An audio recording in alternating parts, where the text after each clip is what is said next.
बोलो भारत माता की वंदे वंदे।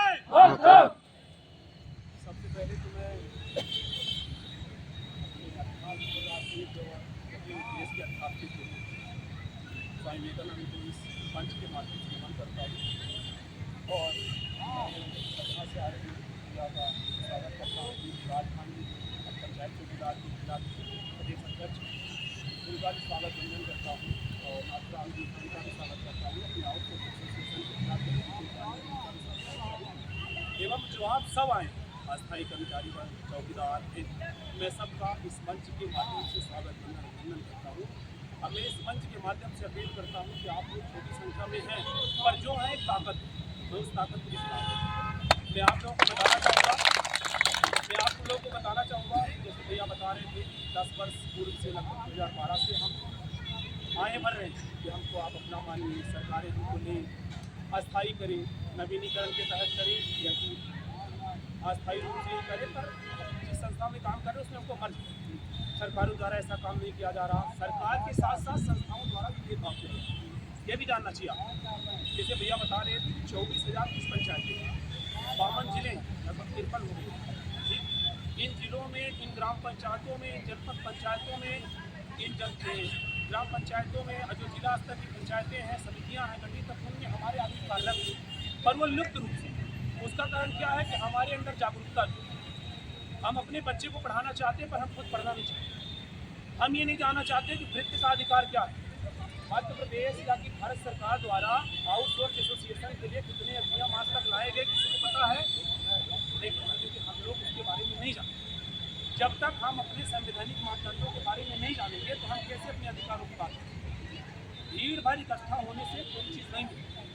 भीड़ में, झुंड में हर समुदाय, हर कौम चलती है, तो क्या उनको उनके अधिकार मिलते हैं? तो मेरा इस मंच के माध्यम से, सबके माध्यम से अपील है कि आप लोग अपने अधिकार, अपने संवैधानिक मापदंडों का अध्ययन डीपली अध्ययन करें। भारत सरकार द्वारा अस्थायी कर्मचारियों के लिए 13 सदस्य टीम बनाई गई। ये 13 प्रकार के लोगों को हम अपना कर्मचारी मानते हैं, जो घरों के कामगार हैं, जो सड़कों के काम कर रहे हैं, जो किसी कंपनी में काम कर रहे हैं, सरकारी संस्थान में अस्थायी रूप से काम कर रहे हैं, जो बच्चे हैं चाइल्डहुड एसोसिएशन के काम कर रहे हैं, उनके तहत भी रोजगार के वो प्रावधान में रखा। इनको ऐसे रखा जाएगा, इनकी ये सैलरी तय की जाएगी। जैसे भैया के द्वारा बताया गया कि हम लोग काम तो कर रहे हैं पर हम लोग को किसी को 1200 मिल रहा, किसी को 1000 मिल रहा, ये गलत है। आप लोग शायद लॉर्ड मैकाले के बारे में जानते हो। लॉर्ड मैकाले द्वारा पहली बार ये भारत देश में पूरे विश्व में अधिनियम लाया है कि हम 12 घंटे ड्यूटी नहीं करें। सपोज दैट कैसे नहीं करेंगे? यदि आप 12 घंटे ड्यूटी करते हैं किसी भी संस्था में, अगर आप 12 घंटे ड्यूटी करते हैं तो पहली बात तो आपको 1 घंटे या आधा घंटे पहले चलना पड़ेगा, उससे पहले उसकी तैयारी करनी पड़ेगी। तो 12 घंटे जोड़ दीजिए ड्यूटी के, 1 घंटे तैयारी के जाने के पहले की, कितने हो गए 13, 1 घंटे बाद छूटे कितने हो गए 14, इसके बाद आप खाना पीना नहाते कितने घंटे हो गए 2, 14 भी 16 हो गए। आप अपने बच्चों के साथ अगर टाइम देते हो तो कितना हो जाएगा? कितने घंटे हो जाएंगे? 18।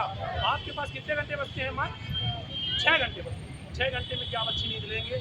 क्या अपने परिवार को, अपने जनों को, अपने रिश्तेदारों को तालीम दे पाएंगे? उससे मुखातिब हो पाएंगे? नहीं होंगे, पहली बात। दूसरी बात, यदि आपको 1200 या कि 10,000 रुपये दिया जा रहा है तो ये भारत देश की औद्योगिक और वैज्ञानिक और कुपोषण की पद्धति, कुपोषण का जो नियम बनाया गया है तो ग्रामीण अंचल के पर्सन को 2400 कैलोरी भोजन की आवश्यकता है और जो शहरी अंचल का 2200। ऐसा माना जाता है कि ग्रामीण अंचल के लोग ज़्यादा परिश्रम तो थोड़ा सा 200 किलो भी ज़्यादा आदमी की आवश्यकता है। यदि आप हिसाब लगाएं तो आप लोगों को, अगर आप 2 माँ बाप हैं, आप हैं आपके 2 बच्चे, तो आप 2400 कैलोरी भोजन नहीं प्राप्त कर पा रहे हैं अपने कलेक्टर दर पर 10,300 पर। तो ये बताइए कि हम कुपोषण के भी शिकार हैं, हम नौकरी भी कर रहे हैं, शासन की गुलामी भी कर रहे हैं पर हमारा अधिकार नहीं मिल रहा। क्यों नहीं मिल रहा? क्योंकि आप अपनी आवाज़ को नहीं उठा पा रहे, वहाँ तक नहीं ले जा पा रहे। ये चीज़ कैसे होगी? पहले आप, जैसे हम विपिन भैया को जब वासुदेव शर्मा जी का यहाँ आगमन होता है तो आउटसोर्स कर्मचारी के बारे में कोई नहीं जानता। हम लोग ये जानते थे कि हम लोग ठेका प्रथा मतलब कि हमको एक जगह काम दिया गया है, अब बता दिया गया कि आपको ये करना है तो करना है, उसके नियम कायदे कानून कुछ नहीं। अब तो और एक चीज़ सुन लीजिए, हमारे यहाँ कंप्यूटर ऑपरेटर की भर्ती हुई है, उनको बाध्य कर दिया गया नहीं, उनसे लिखित रूप में लिया गया है, वारंट भरा लिया गया है कि आपको 11 माह तक कोई सैलरी नहीं दी जाती तो आप आंदोलन नहीं करेंगे, काम नहीं छोड़ेंगे, नहीं कानूनी कार्रवाई होगी। बताइए ये अंग्रेजों की तानाशाही। ऐसे अंग्रेज करते थे कि हम लात भी मारेंगे, जूते भी मारेंगे, काम भी कराएंगे, खाना भी नहीं देंगे, पर आप काम करेंगे, मर जाएंगे। सबसे ज़्यादा एक रिपोर्ट आई, एक डाटा है, लगभग 1820 या 1840 के दौरान कुपोषण का शिकार हुआ था पूरा विश्व, उसमें हमारे भारत का भी डाटा गया। उस दरमियान हम अंग्रेजों के खिलाफ अधीन ले गया। आज का भी डाटा आता है तो भारत दुनिया में कुपोषण की लिस्ट में पीछे आधार पर खड़ा हुआ। क्यों खड़ा? क्योंकि हमको मानसिक पोषण नहीं मिलता। सरकारें कहती हैं हम आंगनबाड़ी चला रहे हैं, हम कोटे पर 10 रुपये 1 रुपये किलो गल्ला वितरित कर रहे हैं, हम अस्थायी पेंशन दे रहे हैं, वृद्धा पेंशन दे रहे हैं, हम फलानी योजनाएं चला रहे हैं, लाडली बहना के तहत पैसा दे रहे हैं। अरे भाई तुम्हारा पैसा कहाँ? ये कुछ नहीं करते, वोट बैंक की राजनीति करते हैं। वो कैसे 1000 हमारी माता बहनों को देते हैं, पर हमसे कितना छीन रहे हैं हमारा हक।